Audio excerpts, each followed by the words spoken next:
Welcome to Project Insight. In today's video, I'll be overviewing the Approvals add-on. I'll be showing you how to install the Approvals add-on and how to access and create approvals from your Project Insight home. In order to access the add-on, you'll click on the Add-ons app in your home. From Add-ons, you'll navigate to Get More Add-ons, click on Approvals, click Install, click OK, and navigate back to your home. From the home, you can now see that there's a new Approvals app. To create an approval, you click the Add Approval button in the top left, select what you're creating the approval off of, select the type of approval you want, and select the item to approve.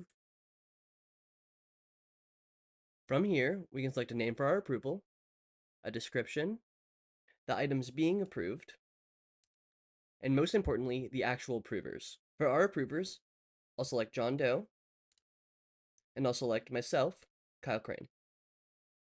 When adding multiple approvers, these two options come into play. The first being all approvers must approve. If this option is enabled, all approvers must approve the approval before the approval can go through.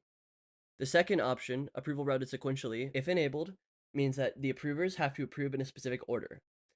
This order is specified in the rightmost column in the approvers table. Lastly, you can select a due date, and make sure to check this activate and send approval option if you want the approval to go out now. If you'd like to save the approval for later, uncheck this option. Click Save. Now back on the approvals home, you'll be able to see open approval requests as well as requests awaiting your approval. Let's click on the request we just created, click Approve/Deny.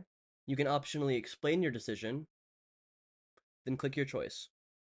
To summarize, you can access the new Approvals feature by installing the Approval add-on from the Add-ons page, and you can create new and access existing approvals by navigating to the Approvals app in your home.